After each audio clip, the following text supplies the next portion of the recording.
নমস্কার, আমার নাম নয়ন হাজরা। গত পার্টে আমরা পুতুল নাচের ইতিকতার প্রথম পার্ট আমরা পড়েছি। আজ আমরা এর সেকেন্ড পার্টটা পড়ব। অনেক দিনই হয়ে গেল পড়া হয় না, টাইম পাই নাই। এবার আশা করি একটা টাইম বের করে পড়ার সময় বের করে নেব। আমার পেছনে আপনারা দেখতে পাচ্ছেন হাওয়া তো বইছে প্রচুর, শো শো করে হাওয়া বইছে। আজকের তারিখ হলো 2 নভেম্বর 2025। চলুন আর দেরি না করে শুরু করা যাক।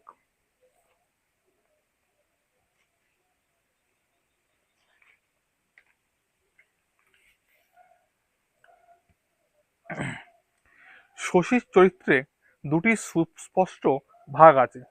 একদিকে তাহার মধ্যে যেমন কল্পনা, ভাবাবেগ ও রসবোধের অভাব নেই, তেমনি সাধারণ সাংসারিক বুদ্ধি, ধন সম্পত্তির প্রতি মমতাও তা যথেষ্ট। তাহার কল্পনাময় অংশটুকু গোপন মুখ, অত্যন্ত ঘনিষ্ঠভাবে তাহার সঙ্গ না মিশিলে একথা কেউ টের পাইবে না। তাহার ভেতরেও জীবনের সৌন্দর্য, শ্রীহীনতার একটা গভীর সহানুভূতিমূলক বিচার ব্যবস্থা আছে। তাহার বুদ্ধি, সংযম ও হিসাবে প্রকৃতির পরিচয় মানুষ সাধারণত পায়। সংসারে টিকিবার জন্য দরকারি এই গুণগুলির জন্য শশীকে সকলে ভয় ও খাতির করে চলে। শশীর চরিত্রের এই দিকটা গড়িয়া তুলিয়াছে তাহার বাবা গোপাল দাস। গোপাল দাসের কারবার লোকে বলে গলায় ছুরি দিয়া, আসলে সে করে সম্পত্তি কেনা বেচা ও টাকা ধার দিয়া, অর্থাৎ দালালি ও মহাজনী। শোনা যায় এককালে সে নাকি বার তিনেক জীবন্ত মানুষের কেনাবেচার ব্যাপারেও দালালি করিয়াছে। 3টি বৃদ্ধের বউ জুটিয়া দেয়া সে আজকের কথা নয়। বৃদ্ধ 3জনের মধ্যে 2জনের মৃত্যু হইয়াছে। এখন যামিনী কবিরাজের মরণ হইলে ব্যাপারটা পুরোপুরি ইতিহাসের গর্ভে তলাইয়া যাইতে পারে। কিন্তু যামিনী কবিরাজের বউ শশীকে যাহাকে সেনদিদি বলিয়া ডাকে এবং শশীকে যে অপুত্রবতী রমণী গভীরভাবে স্নেহ করে, স্বামীকে সে এত যত্নে এত সাবধানে বাঁচিয়া রাখিয়াছে, সে শীঘ্র যামিনী কবিরাজের মরিবার সম্ভাবনা নাই। যামিনী কিন্তু মরিতে চায়। গ্রামের কলঙ্ক রটনার কাজে উৎসাহী নিষ্কর্মা ব্যক্তির সংখ্যা এত বেশি যে এতটুকু এদিক ওদিক হইলে গ্রামের বউচিতের কলঙ্ক দিগন্তে রটিয়া যায়। কেহ বিশ্বাস করে, কেহ করে না। যে বিশ্বাস করে সেও সত্য মিথ্যা যাচাই করে না, যে অবিশ্বাস করে সেও নয়। বিশ্বাস অবিশ্বাসের প্রশ্নটা নির্ভর করে মানুষের খুশির ওপর। গ্রামের কলঙ্কহীনদের মধ্যে শশীর সেনদিদিরই প্রসিদ্ধই বেশি। গোপালের সঙ্গে তার নামটা জড়ানো হয় বেশি সময়। লোকে নানা কথা বলা বলি করে, শশী বিশ্বাস করে না। যামিনী করে, সে থুত্তুরে বুড়া। সন্দেহে তীব্র বিশেষে দগ্ধ হইয়া যায়। স্ত্রী পাড়ার কারো বাড়ি গেলে রাগে দুঃখে এক একদিন সে কাঁদাইয়া ফেলে। স্ত্রীর কায়েত বাড়ি কাসন্ধি বানাইয়া আসার কৈফতটা সে বিশ্বাস করে না। অথচ শশীর সেনদিদি সত্যি কৈফতি দেয়। অতীতে কখনই সে যদি কোনো অন্যায় করিয়া থাকে, তাহা অতীতের সত্য মিথ্যা পাপ পুণ্যে মিশাইয়া আছে। উন্মাদ ছাড়া আজ শশীর সেনদিদিকে কেউ অবিশ্বাস করবে না। বুড়া হইয়া যামিনীর মাথাটা খারাপ হইয়া গেছে। দেখা হইলে গোপালকে সে সাপ দেয়, বলে এক কাড়ি টাকা নিয়ে তুই আমার খুব উপকার করেছিলি গোপাল, উচ্ছনে যাবি তুই, তোর সর্বনাশ হবে, ঘর বাড়ি তোর শ্মশান হয়ে যাবে। যামিনী কবিরাজের বইয়ের সম্বন্ধে গোপালের বদনাম হয়তো মিথ্যে, তবু লোক গোপাল ভালো নয়। তুচ্ছ কতগুলি টাকার জন্য সেই তো প্রতিমার মতো কিশোরীকে বুড়া পাগলাটে যামিনী কবিরাজের বউ করিয়াছিল। শশী গোপালের একমাত্র ছেলে। মেয়ে আছে 3টি। বড় মেয়ের নাম বৃন্দবাসিনী। বড় গায়ের নায়েব শ্যামাচরণ দাসের বড় ছেলে মোহনের সঙ্গে তার বিবাহ হয়েছে। মোহনের একটা পা খোড়া। মেজ মেয়ে বৃন্দবাসিনীর বিবাহ হয়েছে খাস কলিকাতার বড়বাজারে নন্দলাল অ্যান্ড কোং এর নন্দলালের সঙ্গে। গোপালের সে এক এক স্মরণীয় কীর্তি। নন্দলালের কারবার পাটের, চারিদিকে হইতে পাট সংগ্রহ করিয়া জমা করিবার সুবিধা হয় এবং চালান দিবার ভালো ব্যবস্থা থাকে। এমন এক মধ্যবর্তী গ্রাম খুঁজিয়া বাহির করিবার উদ্দেশ্যে বছর সাতেক আগে সে একবার এদিকে আসিয়াছিল। গোপাল তাহাকে ডাকিয়া লইয়া নিজের বাড়ি আদর যত্ন করিয়াছিল, ঘরে লোকের মতো। তাহার পর কোথা দিয়া কি যেন হয়ে গেল। হয়তো নন্দলালের দোষ ছিল, হয়তো ছিল না। 3 দিন পরে গোপালের অনুগত গ্রামবাসীরা লাঠি হতে দাঁড়িয়ে বিন্দুর সঙ্গে নন্দলালের বিবাহ দিল। নন্দলালের চাকরটা রাতারাতি বাজিতপুরে পালিয়াছিল। পরদিন মনিবের উদ্ধারে সে একবারে পুলিশ লইয়া হাজির। নন্দলাল ইচ্ছা করিলে কিছু কিছু শাস্তি অনেকটাই দিতে পারত। গভীর বিষণ্ণ মুখে পুলিশকে কিন্তু সেই বিদায় করিয়া দিল। তারপর বউ লইয়া সে যে কলিকাতায় গেল, গাউদিয়ার সঙ্গে আর কোনো সম্পর্ক রাখিল না। যাই হোক, নন্দলালের কাছে বিন্দুবাসিনী হয়তো সুখেও আছে। গ্রামের লোক ঠিক খবর রাখে না। 7 বছরের মধ্যে বিন্দু একবারও 3 দিনের জন্য বাপের বাড়ি আসিয়াছিল। গ্রামের ছেলেবুড়ো তখন ঈর্ষার চোখে চাহিয়া দেখিয়াছিল। অলঙ্কারে অলঙ্কারে বিন্দুর দেহ তিল ধারণের স্থান নাই, একবারে যেন বাইজি। তবু হয়তো বিন্দু সুখে নাই। নন্দর তো বয়স হয়েছে, আর একটা স্ত্রী তো তাহার আছে, চরিত্র সম্ভবত তার ভালো নয়। গাউদিয়াবাসী যাহাদের বিবাহিত কন্যাগুলি সারি সারি দাঁড়াইয়া চোখের জল ভাসে, তারা ভাবে হয়তো বিন্দু সুখে নাই। ভাবিয়া তাহারা তৃপ্তি পায়। কেহ মুখ ফুটিয়া মনের কথা বলিয়া ফেলে। গোপাল শুনতে পাইলে অস্পুষ্ট স্বরে বলে, লক্ষ্মী ছাড়ার দল। এমনি বাপের শাসনে শশী মানুষ হইয়াছিল। কলিকাতায় মেডিকেল কলেজে পড়িতে যাওয়ার সময় তাহার হৃদয় ছিল সংকীর্ণ, চিন্তা শক্তি ছিল ভোঁতা, রসবোধ ছিল স্থূল।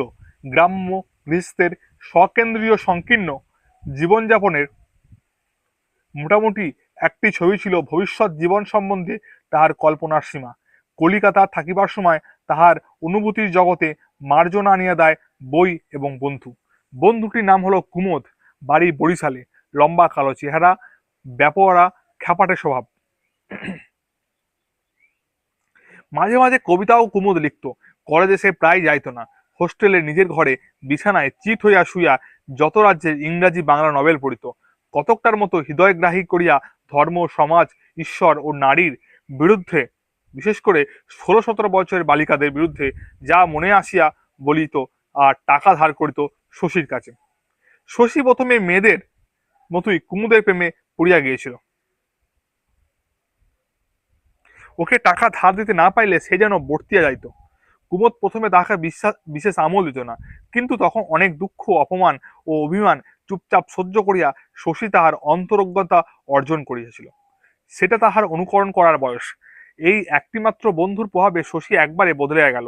যেন দুর্গের মধ্যে গোপাল তাহাকে মনকে পুড়িয়া সিল করিয়া দিয়াছিল। কুমোদ তাহা একবারে ভাঙিয়া ফেলিয়া পাইল না বটে, কিন্তু অনেকগুলো জানলা দরজা কাটিয়া বাহিরের আলো বাতাস আনিয়াছিল। অন্ধকারের অন্তরালে হইতে মনকে তাহার বাইরের উদারতার বেড়াইতে যাইতে শিখাইয়া দিল। প্রথমটা শশী একটু উদ্ভ্রান্ত হইয়া গেল।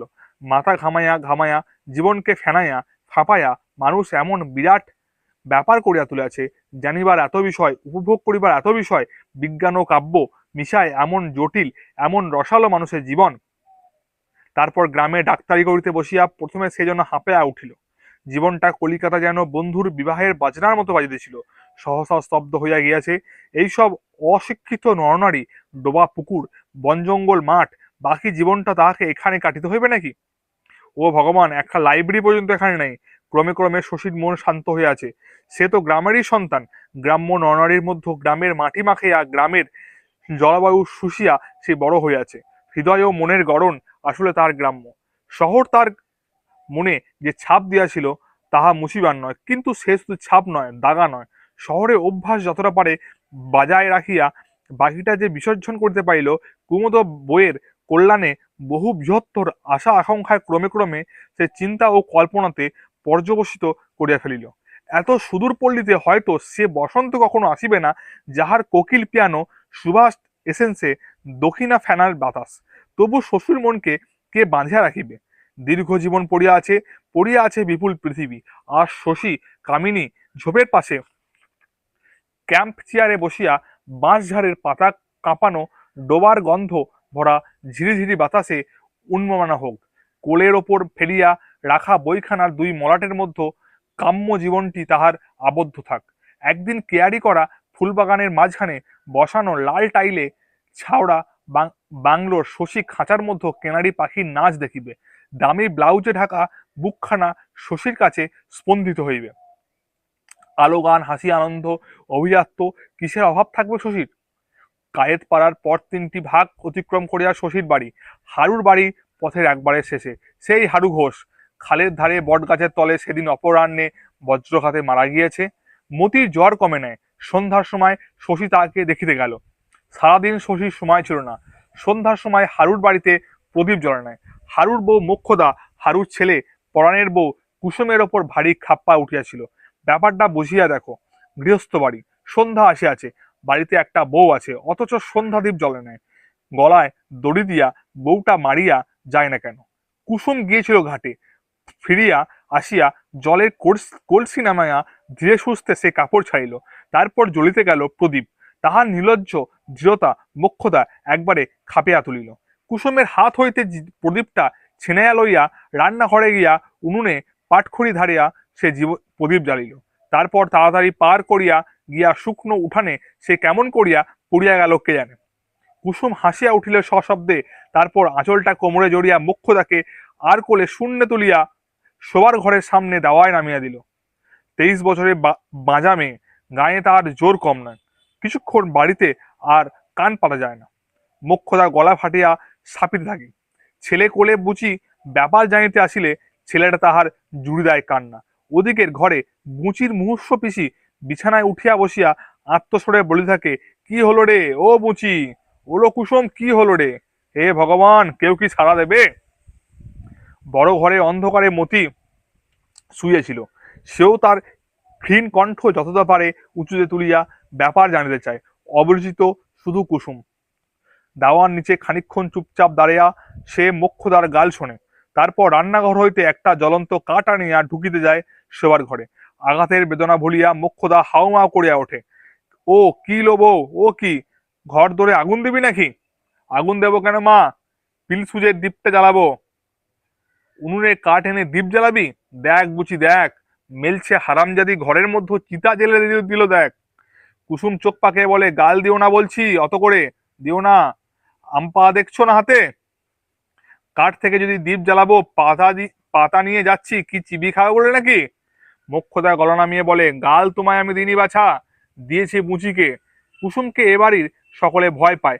এই বাস্তুভিতেটা ছাড়া হারু ঘোষের সর্বোচ্চ সর্বোচ্চ সরি সর্বোচ্চ সর্বস্ব সর্বস্ব কুসুমের বাবার কাছে আজ বাঁধা আছে 7 বছর। একবার গিয়া কাঁদিয়া পড়িলে সে দেবে নালিশ ঠুকিয়া। এরা সব তখন যাইবে কোথায়? তাই বলিয়া কুসুম সেসব সময় বাড়ির লোকগুলিকে শাসন করিয়া বেড়ায় তা নয়, বরং অনেকটা সে নিরীহ সাজিয়া থাকে। বকাবকি করিলে সবসময় কানেও তোলে না। নিজেও মনে ঘরের কাজ করিয়া যায়।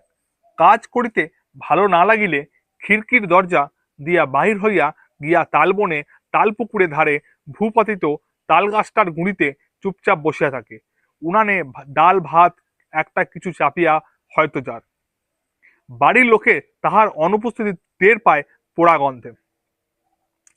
মেজাজারি কেউ তাহার হদিশ পায় না। কতখানি যে সহ্য করিবে, কখন রাগ উঠিবে, আজ পর্যন্ত তাহা ঠিকমতো কেউ বুঝিতে পায় না। পাড়ার লোক বলে, বউ তোমাদের যেন একটু পাগলাটে না গো পরাণের মা? মোক্ষদা বলে, একটু কেন মা, বেশ পাগল, পাগলের বংশ যে। ওর বাপ ছিল না পাগল হয়েছে 2 বছর, শেকল দিয়ে বেঁধে রাখতো। ঘরে ঢুকিয়া কুসুম প্রদীপ জ্বালিল। গাল ফুলিয়া সবে সে শাঁখে 3বার ফুঁ দিয়া শেষ করিয়াছে, উঠানে শোনা গেল শশীর গলা। বিছানার কাছে গিয়া কুসুম বলিল, সন্ধে হতে না হতে খোঁজ নিতে এসেছি মতি। মতি কোনো জবাব দিল না। কুসুম আবার বলিল, ওলো মতি, শুনছিস? সন্ধে দ্বীপ জ্বালাতে না জ্বালাতে এসেছে দরদ কত। ভারী জল চৌকিটা অবলীলাক্রমে তুলিয়া লইয়া সে দাওয়ায় পাতিয়া দিল। বলিল, জ্বর কমেছে? ঘুমুচ্ছ এখন? মোক্ষদা বলিল, মতি আবার ঘুমলো কখন বউ? এই মাত্র সারা পেলাম যে। শশী বলিল, তোমার শাঁখের শব্দে মতির ঘুম না ভাঙলো না পড়াবেন পরাণের বউ? সে জল চৌকিতে বসিল। ঘরের ভেতর মিথ্যা বলছো ছোট বাবু, এটুকুতে অস্তিত্ব, জ্বর কই? মোক্ষদা বলিল, কি সব বলছো তুমি আবল তাবল? যাও না বাচ্চা রান্নাঘরে। কুসুম বিনা প্রতিবাদে রান্নাঘরে চলিয়া গেল। মুখে কৌতুকের হাসি নাই, গম্ভীর্য নাই। শশী বলিল, সকালে যে ওষুধ পাঠিয়েছিলাম খাওনি হয়নি, খাওয়া হয়নি? মোক্ষদা বলিল, তা তো জানি না বাবা, দেখি শুধুই মেয়েকে। রান্নাঘর হইতে কুসুম বলিল, ওষুধ খাওয়ানো হয়েছে গো, হয়েছে। চেঁচামেচি করে মেয়েটার ঘুম ভাঙাচ্ছ কেন? ঘরের ভেতর হইতে ক্ষীণ কণ্ঠে মতি বলিল, আমি ওষুধ খাইনি। মোক্ষদা চোখ পাকিয়ে রান্নাঘরের দিকে চাইলো। শুনলে বাবা, দিব্যি কেমন মিথ্যা কথাগুলো বলে গেল বউ, শুনলে? শশী একটু হাসিল, কিছু বলিল না। কুসুমের এরকম সরল মিথ্যা ভাষণ সে মাঝে মাঝে লক্ষ্য করিয়াছে। ধরা পড়িবে জানিয়া শুনিয়া সে যেন মিথ্যা কথাগুলো বলে, এ যেন তাহার এক পরিহাস। কালোকে সাদা বলিয়া আড়ালে গিয়ে সে হাসে। ঘরে গিয়ে শশী মতিকে জিজ্ঞাসা করিল, কি কষ্ট হচ্ছে রে মতি? মতি তা জানে না। সে আন্দাজে বলিল, গা ব্যথা করছে ছোটবাবু, তেষ্টা পেয়েছে। পিসিকে শান্ত করিয়া বুঝিয়া আসিয়াছিল। আজ বড় কেসেছে ছোটবাবু সারাদিন। কান কানে নল লাগাইয়া শশীর মতির বুকটা পরীক্ষা করে দেখিল। এই পরীক্ষার মতির বড় লজ্জা করে। বুকের মতো ঢিপ ঢিপ করিতেছে।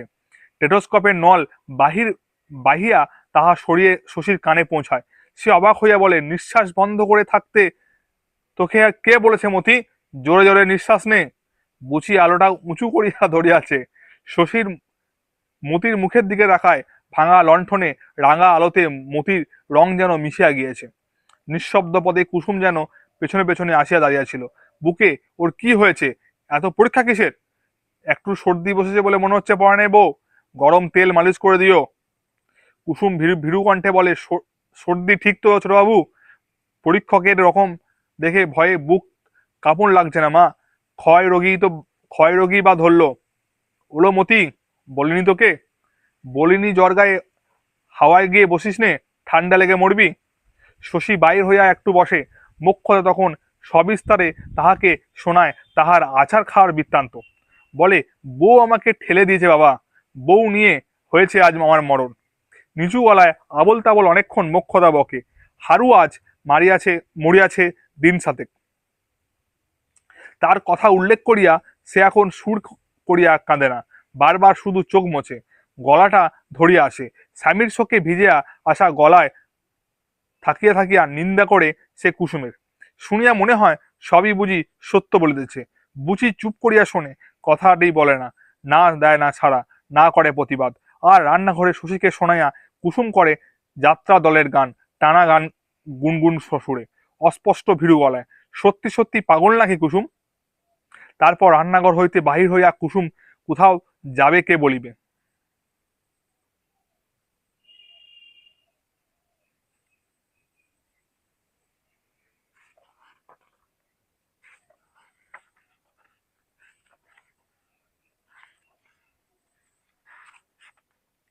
শশী খানিক পরে বিদায় নেয়। হারুর বাড়ি কায়েতপাড়ার পথটা ঠিক ওপরে নয়, দুপাশের বেগুন ক্ষেতের মাঝখান দিয়ে হাত তিনেক চওড়া খানিকটা পথ পার হইয়া রাস্তা পড়িতে হয়। শশী তাড়াতাড়ি ওই পথটুকু পার হইয়া যাইতেছিল। ডাইনে বেগুন ক্ষেতের বেড়ায় ওপাশ হইতে কুসুম বলিল, ছোটবাবু শুনুন। শশী অবাক হয়ে বলিল, তুমি এখানে কি করছো বউ? সাপে কামড়াবে যে? কুসুম বলিল, সাপে আমাকে কামড়াবে না ছোটবাবু, আমার অদৃষ্টে মরণ নেই। শশী হাসিয়া বলিল, কি আবার হলো তোমার? পরনে বউ বলে, যে ডাকলে নাচ। পরনে বউ বললে, আমার গোসা হয় ছোটবাবু। পরাণে বউ বলে যে ডাকলে নাচ। পরাণে বউ বললে, আমার গোসা হয় ছোটবাবু। পিসি বলতো, বুঝির ছোট পিসি। ও ও বছর যে সঙ্গে গেল, এমনি গাল তাকে এমনি একদিন দিলাম। আমাকেও না হয় দাও দুটো গাল। তাই বললাম। হ্যাঁ ছোটবাবু, তাই বললাম। পূজ্য মানুষ আপনি, আপনাকে পুজো করে আমাদের পুণ্যি হয়। গড় গড় করিয়া মুখস্থ বলির মতো একরাশ তোষামদের কথা কুসুম বলিয়া যায়।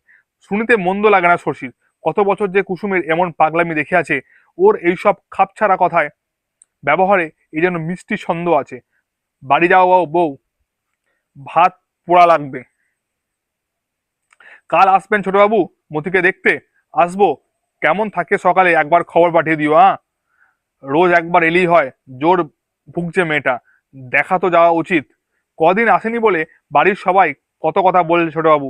বলছেন, বললে শশী আমাদের মস্ত ডাক্তার হয়েছে, না ডাকলে আর আসা হয় না। মতি কি বললে জানেন? ছোটবাবুর অহংকার হয়েছে। শশী আগাইয়া যায়, বলে, আমার কাজ আছে বউ, কাল এসে তোমার মিছে কথা শুনবো। মিছে কথা নয়, সত্যি বল ছোটবাবু। শশী চলিয়া গেলে অন্ধকারে বেগুন খেতে দাঁড়িয়া কুসুম একটু হাসলো। সামনে গাছের মাথার কাছে একটু আলো হইয়াছে। কুসুম জানে ওইখানে চাঁদ উঠিবে। চাঁদ উঠিলে চাঁদ উঠাবার আওয়াজ দেখিলে কুসুম যেন শুনিতে পায়, ভিনদেশি পুরুষ দেখি চাঁদের মতন লাজরক্ত হইয়া কন্যা প্রথম যৌবন। কে সে কিশোরী ভিনদেশি পুরুষ দেখিয়া যার লজ্জাতুর প্রেম জাগিত? সে কুসুম নয়, হে ভগবান, সে কুসুম নয়। অন্ধকারে ঠাওর করিয়া দেখিয়া বাসুদেব বন্দ্যোপাধ্যায় বললেন, শশী না? ও বাবা শশী, তোমায় খুঁজে বেড়াচ্ছি যে। ভূত যেন কেমন করছে শশী। ওর মা কাঁদা কাটা লাগিয়েছেন, তুমি যেন একবারটি দেখে এসো। শশী বলে, চলুন। চলিতে আরম্ভ করিয়া বলে, বাবা বলিয়াছেন, কতবার তো বারুদ বাড়ি গেলি শশী, পয়সা কড়ি দিয়েছে কিছু? দু একটা কলের টাকা তো না নিলে তো বিপদে পড়বি কাকা। কত মিথ্যা বলবো বাবার কাছে, পয়সা কড়ি ব্যাপার জানেন তো বাবার, একটা পয়সা এদিক ওদিকে হওয়ার জো নেই। বাসুদেব লজ্জা পাইয়া বলেন, শশীর টাকা কালই পৌঁছে দেব, দিয়ে আসবেন শশীর বাড়িতে, নিজে যাইবেন। শশী ভাবে, আজ নয় কেন, মুখে সে কিছু বলে না। বাসুদেবের বাড়ি কম দূর নয়। শ্রীনাথের দোকান ছাড়িয়া রজনী সরকারের পাকা দালানের পাশ দিয়া বামুনপাড়া পর্যন্ত গড়ানের সাপের মতো আঁকা আঁকা পথের মাঝখান হইতে দক্ষিণ দিকে ঝোপঝাড়ের ভেতর দিয়ে পথ পায়ে চলা যে সংকীর্ণ রাস্তাটুকু পটে গিয়া মাঠের মধ্যে হারিয়া গিয়েছে, তার শেষাশেষি কদিন বৃষ্টি হয় নাই। এবছর মতো বর্ষা বোধ হয় শেষ হইয়াছে। পথের কাদা কিন্তু শুকায় নাই। জুতো হাতে করিয়া বাসুদেবের বাড়ি পৌঁছায়া শশী পা ধুইল। বাসুদেবের ছোট ছেলে ভূতর বয়স 10। 7-8 দিন ধরে গাছের মগডাল হইতে পড়িয়া গিয়ে হাত পা দুই ভাঙিয়েছিল। তারপর জ্বরে বিকারে অজ্ঞান হইয়া জীবন মৃত্যুর সন্ধিস্থলে আসিয়া পড়িয়াছে। শশী তাহাকে সদর হাসপাতালে পাঠাইতে বলিয়াছিল। এরা রাজি হয় নাই। হাসপাতালে নামে ভূতর মা ডুগরায় কাঁদিয়া উঠিল। ছেলেকে চৌকাদের বাইরে সে বিষ খাইয়া মারিবে। তারপর শশীও প্রাণপণে ভূত চিকিৎসা করিতেছে। দিনে 2-3 বার আসে। ভূতর শিওরে তার মা লক্ষ্মীমণি মৃদুস্বরে কান্দিতেছিলেন। বড় দুটি ছেলে, দুটি বিবাহিতা মেয়ে, 3টি বউ ঘরের মধ্যে ভিড় করিয়া দাঁড়িয়েছিল। বড় বউটি বিধবা, ঘোমটা দিয়া ভূতকে সে বাতাস করিয়াছিল। মায়ের পরে এ বাড়িতে দুরন্ত ছেলেটাকে সেই হয়তো ভালোবেসে সকলের চেয়ে বেশি। দুচোখ দিয়া তাহার দরদর করিয়া জল পড়িয়াছে। এই পর্যন্ত থাক আজকে। আজকে আর টাইম নেই কো, খেলতে যেতে হবে। এরপর থেকে বাকিটা পরের দিন পড়বো। নমস্কার।